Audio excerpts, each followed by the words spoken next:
I have to admit, I was pretty drunk when I watched this. No. I did a lot of notes.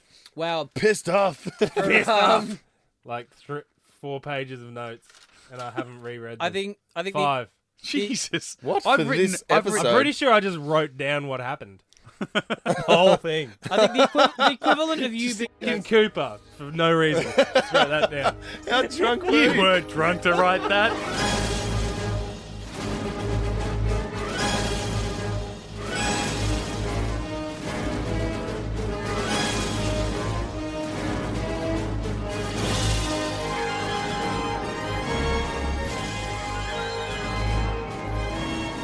Get Into Gate, this is episode 43. We're talking Stargate SG-1. The full Get Into Gate team is here. My name is Mitch. Joining me, as always, Matty Gibson. Yo. Brendan Gibson. Yeah, sure, you betcha. Snookums. What the hell? And Rhys. Follow that up, mate. Yeah, g'day, guys. You could have given us a Hey, morning campers. Stargate fans are going to dig that, Rhys. Shut the fuck up. Have you had a lot of sugar today, Brendan?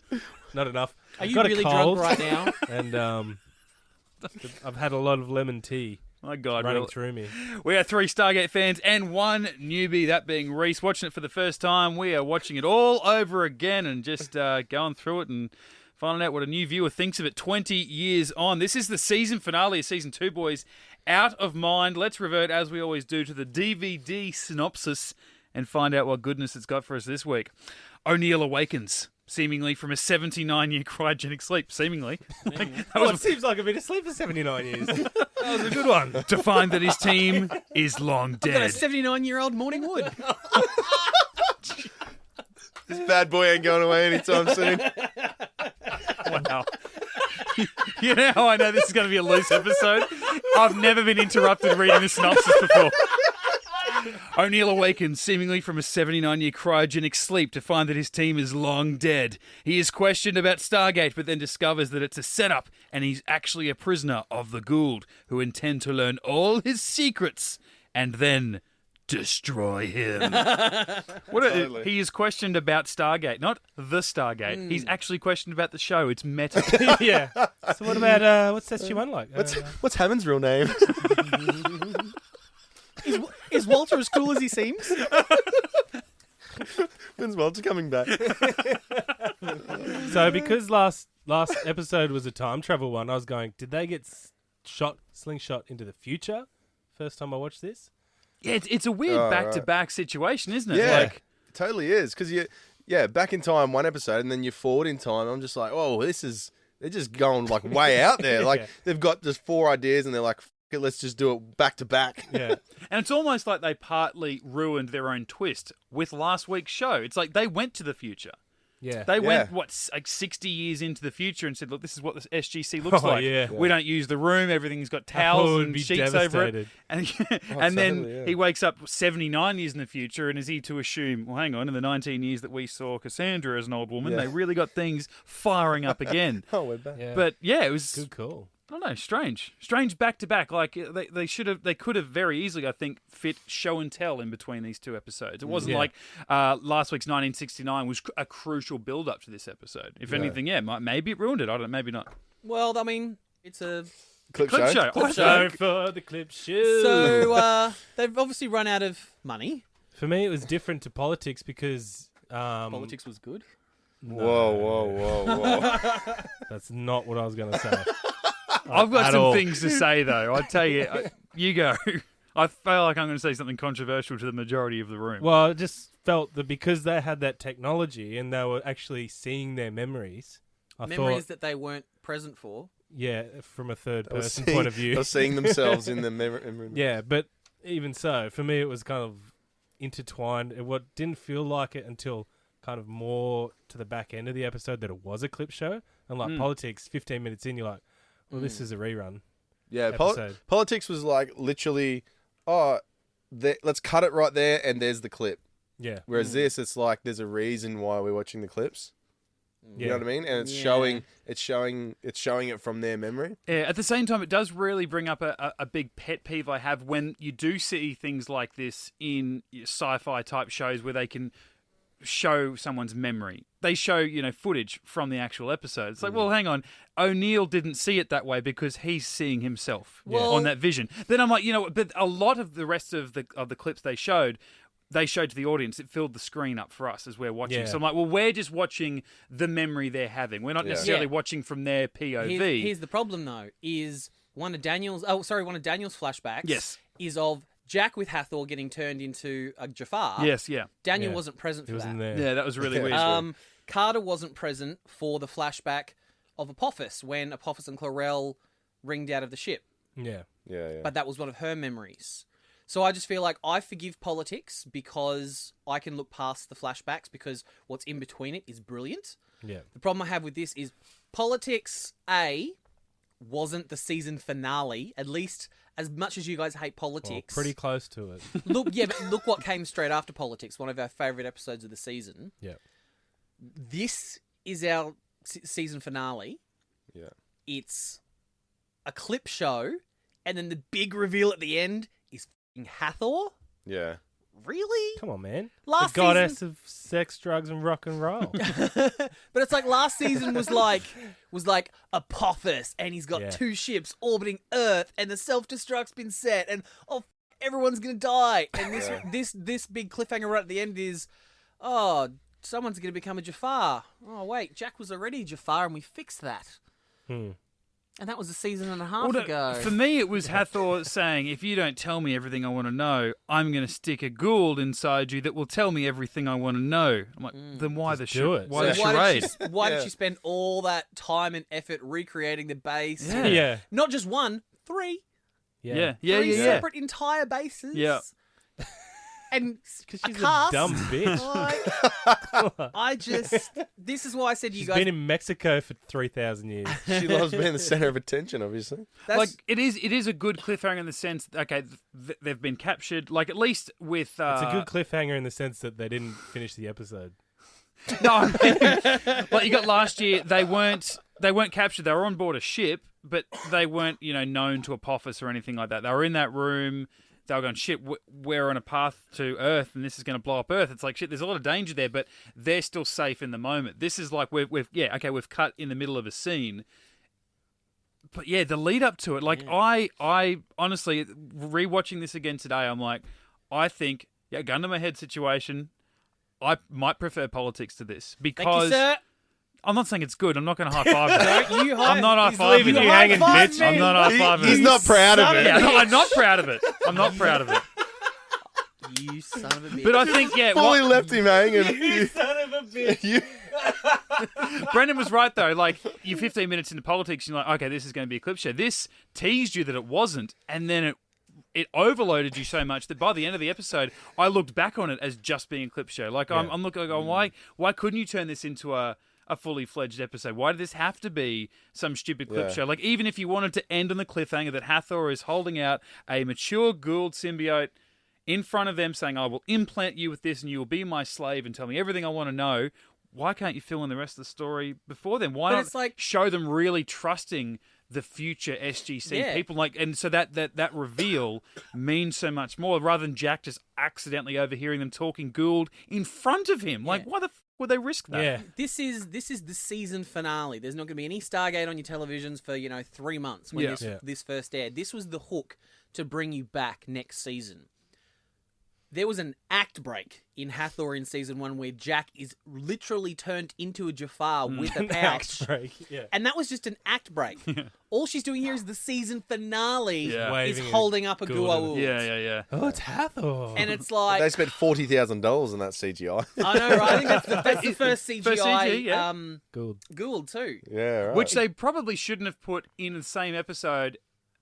That's a clip show where you actually see her first appearance where she's laying in a spa bath full of shrimp that are just like rubber props floating and they look so lifeless. Bubbles. And I'm like, I know they're maturing and they're growing, but surely they have a little bit more. I mean, they're screeching for Christ's sake. And then you're like, CGI, this is how good we can make a Goa'uld look. And I'm like, well, don't show us how bad they used to look then. I don't know. Yeah, true. I just feel like Jack he said what at least I was thinking. You don't think Apophis. Silence! Oh, I was so hoping never to see you again. To me, that's what everyone was thinking. Yeah. So... Yeah. No, And I think they didn't even we're flange all- her voice when she did that really high-pitched silence. She's flanged for the rest of the scene, but for some Maybe reason it they was left just that too much. silence. I Really think we're all high. in agreement that this is a shitty end of a season, and the only reason that I've defended it all is because of the politics angle. Otherwise, I'd be like, "This is shit." Yeah. So what? You're It's honestly saying that you would rather watch this again than politics? Yes. Yeah.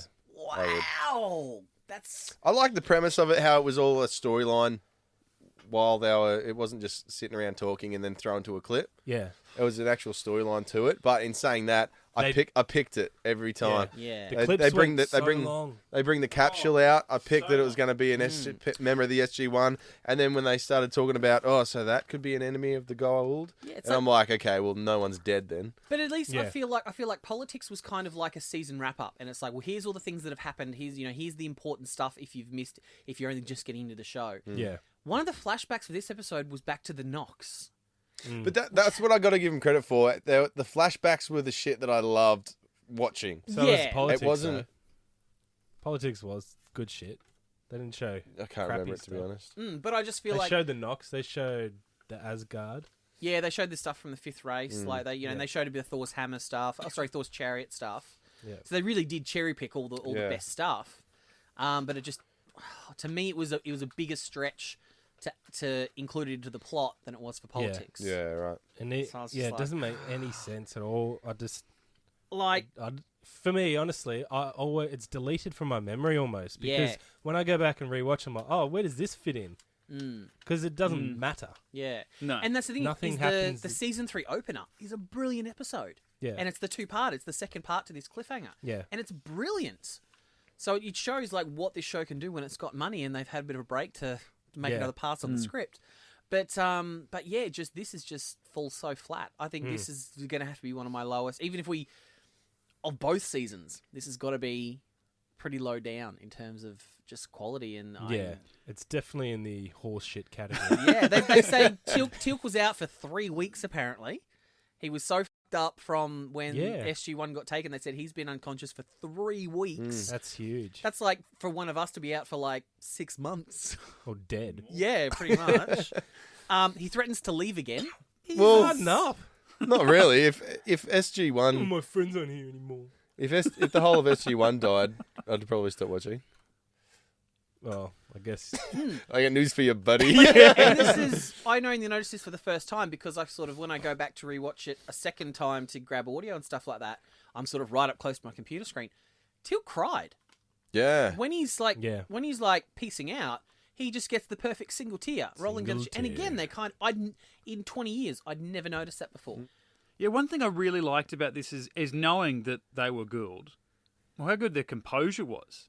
Like in those scenes where they weren't getting everything they wanted from Jack or Sam or Daniel, they were like, "That's okay, Captain," or "That's okay, Colonel. We'll hold off. We'll come back tomorrow." And yeah, they would just go and work on somebody else. So of course they had something else to look forward to. But even the audience didn't ever see them really get frustrated. And even they looked at each other when someone might have made a mistake. If they weren't maybe on the same page of how they wanted to work the scene, and work the lie, they never showed that. Even when one of the SG-1 member was unconscious. That's what made that whole reveal that they were just speaking Goa'uld language in front of O'Neill, even though he was asleep, as far as they knew. How careless that was, because the fake SGC, the 3 fake SGCs, were separate to the actual Goa'uld quarters or ship or wherever the hell they are. So I would have maybe liked to have seen the episode where we, the audience, are like, SG-1, we believe that it's 79 years in the future, and then we find out that they're Goa'uld and it's present day. But then we watch them, how dedicated and committed they are to keeping up with the lie. Maybe you do keep the Hathor reveal because that was always supposed to be this big reveal. I think they f***ed up by saying to Jack, "Oh, your whole team's dead." Because then the next minute, and that's why I want to know what you think about it too, Rhys, is after they say that everyone except Jack's dead, and then the second cryo tube comes out, and then it's Daniel with a haircut, mind you. What the hell? What, they just gave him a convenient trim? Because my God, his locks were flowing in 69. Yeah, totally. Yeah, no, like I said, I picked it from the start. When they were talking to Jack, and they were saying, then they were asking him questions, and then they said, "Oh yeah, they could be a threat to the Goa'uld," and then that's when I clicked. I'm like, "Oh, well, they're Goa'uld. Yeah, This is an SGC. It's 80 just- year of fighting the Goa'uld. I would have thought so. Yeah, exactly. Yeah, that's right. And they had to. It was funny. They Season 80. yeah. It's like, God, we're still fighting him. Are we fighting now? Apophis' great-great-grandson?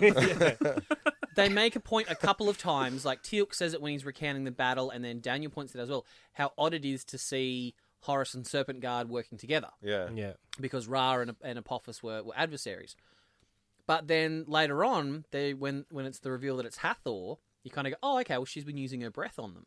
Like her little poison ivy breath from But then she says, oh no, well, Daniel and Teal'c is up there. Daniel and Jack and Sam, they're immune to it now.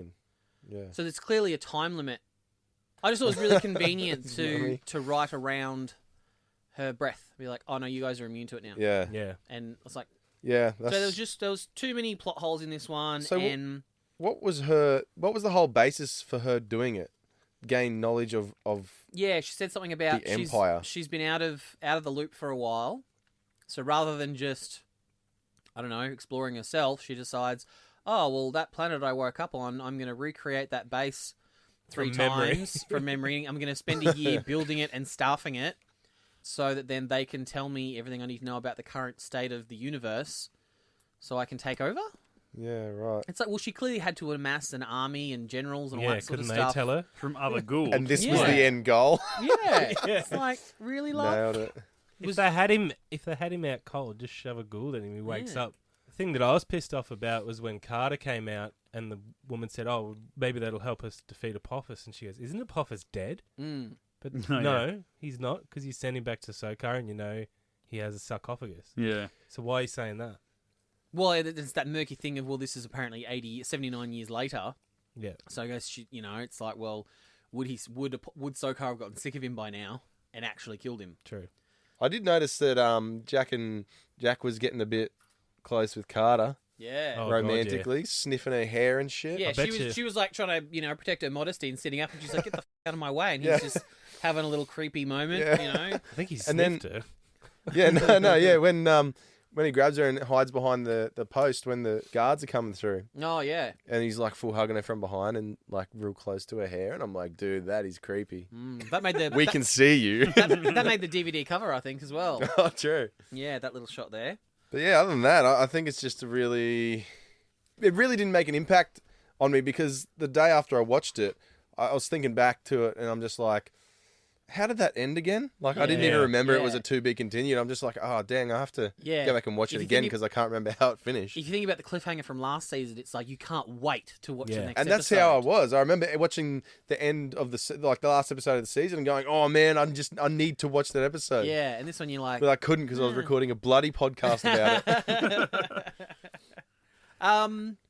We do want to get to the hairy mailbag, but I did want to just play a little something for you guys. Apparently, this episode is based on a film from 1964 called 36 Hours, starring James Garner. Yeah, right. Is what the story is based on. So I actually found the trailer on YouTube. It's super bizarre. Have a listen to it. Give me any American, and in 36 hours, I will give you back a traitor. The time, 6 days before D-Day. Major Jefferson Pike, U.S. Intelligence, is briefed on the invasion. 2 hours later, Major Pike embarks on a crucial secret mission to Lisbon. In less than 24 hours, Major Pike will awaken here in what he thinks is a U.S. Army hospital. In 12 hours, he will age 6 years. In 36 hours, he will live the most bizarre spy adventure plot ever conceived. How the hell did I get here? Metro-Goldwyn-Mayer presents 36 Hours. MGM. Oh, there you go. Familiar property. James Garner is Major Jefferson Pike. In 36 hours, he will betray 1,000,000 men. That music. Academy Award winner Eva Marie Saint Here's my is favorite Anna, part. trapped, The female lead. desperate. I know this is a strange thing for a man to ask his wife, but what's your name? You look very Wait hysterical. for it. That's where he slaps her. Find out how easy your neck will break. Yeah, and then he's got her in a chokehold threatening to Tell me snap the her neck. date. That's the You don't trailer. know, This is the trailer. something This is you the want me to edited do. down version of the trailer. see it from the beginning. Every second counts. I'll tell you what, I hope it's on Netflix. I am watching that. I want to talk about when Jack comes out of the cryotube and he's fully grey now, all of a sudden. Long hair, grey. And then there's the guy that's trying to look after him, the Channing Tatum looking motherfucker. Like, Take your word for it. and then I think Jack... I was ironing about then. yeah, Jack takes him out, takes his clothes off, and then throws him into the cryo freeze. I'm like, that's brutal. Brutal way to go, just straight into the ice. I'm just wondering if it's actually a cryo freeze. Ooh. Or was it just Otherwise, Hathor invented cryofreeze as well, just for this Just to do it. big setup. All right, my balls are full. My hairy bag is tingling. Yeah, we got to do the mailbag. We got to do the mailbag because we have had a lot of people write in. They're catching up with the shows and telling us what they think about our show, the show itself, raising some questions. So we do thank you for writing into the show. You can find us on any of the socials, Facebook, Twitter, and Instagram. Just simply search "Get Into Gate," a Stargate podcast, or Fire drop the us a opener, line. Rhys. Oh, it's time for the Get Into Gate Mate, what? Hairy mailbag. monthly. We need to rehearse that before we do it. Yeah. No, you don't. It's not as catchy as has Rhys been paying attention. Has Rhys got a hairy mailbag? We need to workshop that one. Have you? No. I got one here from Johnny Grimerson. It says, "Hey guys, I'm Johnny Grimerson from Belfast, Northern Ireland." Whoa. Oh, there you go. Well, I can do my Irish accent. Oh, please don't. It sounds like Mrs. Doubtfire. I'm not. Well, that's the thing about my accent is I'm not sure whether it's Irish or Scottish. I can't quite tell. That's so offensive. I know, right? Grimerson or Grimson? Grimison? Johnny Grimison?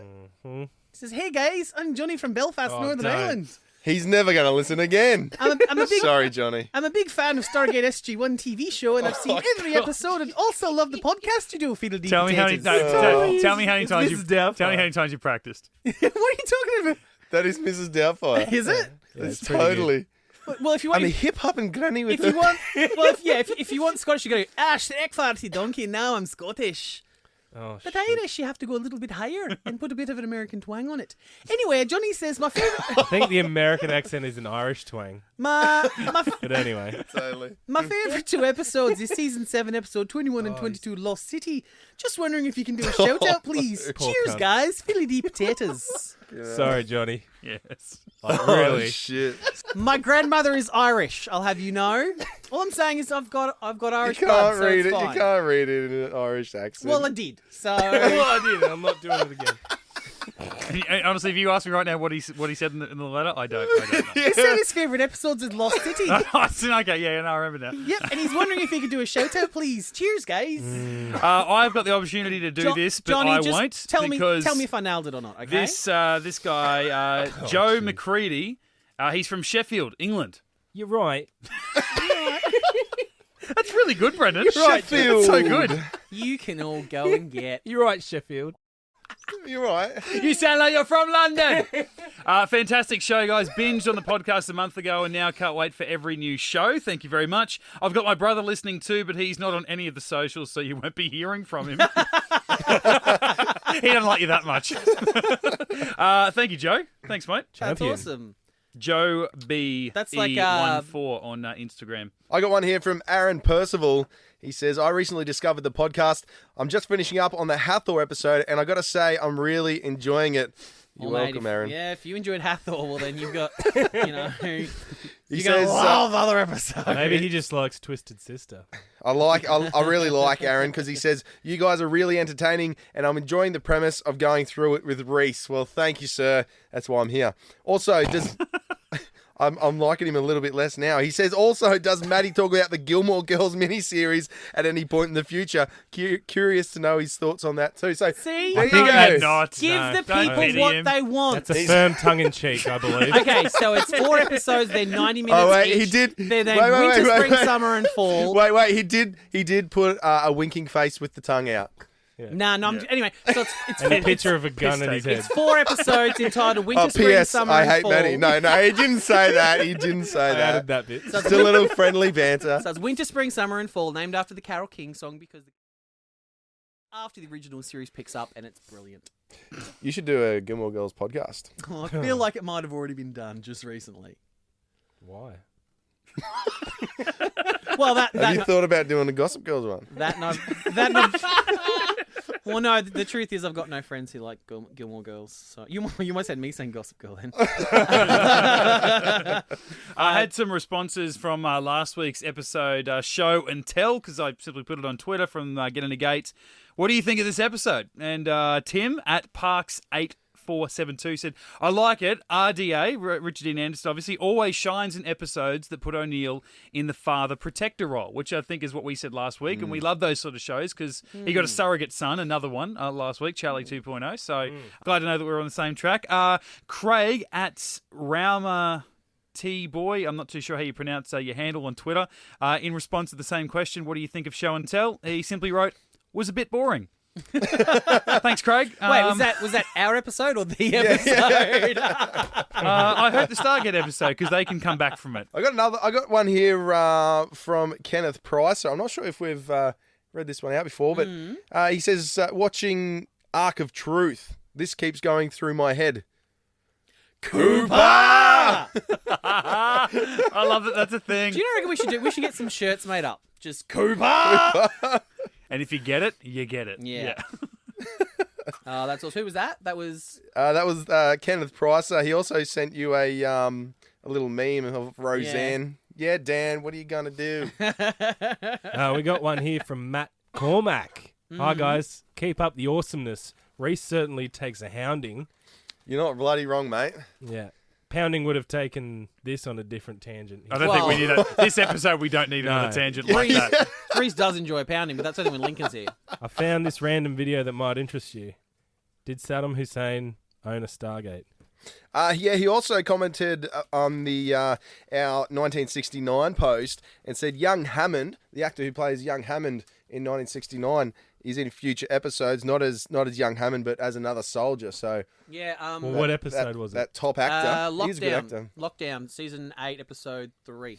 So if you want to leave us a message, get a shout out on the Get Into Geek Harry mailbag. Monthly. Yeah, jump on the socials. We're on all of them. And we've just found out last week you can jump on iTunes and we're all over this technology stuff. Apparently leaving reviews puts you up and more people can see the podcast and stuff. And then the magic pixies in the internet do things and... And you somehow get $100 in your bank if you give us a good rating. On and you'll have a good sex life forever. So it's good. Or you can drop us a line, getintogate@gmail.com. Personally, Mitch_Lewis, Twitter and Instagram for myself. Maddie, where are you? At HighPitchMaddie on Instagram. Brendan, where are you? I'm at the Brendan Gibson. And Rhys, where might you be, my friend? I am right here at the Flying Gibson. And if you are a long-term listener of Get Into Geek, you'll know that at the end of Season 1, we did a special sort of epilogue episode. We wrapped up the whole season, and we broke it down. What do you call it, Matty, the rule of sevens? Rule of sevens. Rule of seven. So, I mean, there's 21 or 22 episodes per season. Rule of thirds, sorry. So what we're going to do is we're going to break down into the rule of thirds. What we got? Great. The good, the bad, the ugly. Oh, that's a good one. Oh, there we go. I'm happy to roll with that. Let's roll with that. Mitch and I prefer great, not bad, and horse shit. But hey, that rolls I'm willing off to mix. the Good. How about good, Hashtag bad, that. and bullshit? Yeah. depends how you deliver it, Yeah. obviously. Well, deadpan for you, obviously. So yeah, we'll be back next week, not with the season premiere of Season 3, but with a full wrap-up of Season 2. I know that tonight's episode didn't really sit too well with us. We'll find out where it ranks among the rest of the season and what was the best. Because I know we've had at least 2 that we're saying, sort of top of the season as we went along, but that was earlier on. So join us back next week for Stargate Sundays, do a full season review of Season 2. GetIntoGeek.com. Oh yeah, so Hathor was credible. invisible. Did we mention that? Was she invisible before? She was invisible in the first one. Okay, That's then how she who cares? escaped. Yeah, she got out of the bath. That's how she got in the tub. Yeah. Somehow that protects her from being burnt too. Horse shit. Horse shit. Horse shit. Horse shit.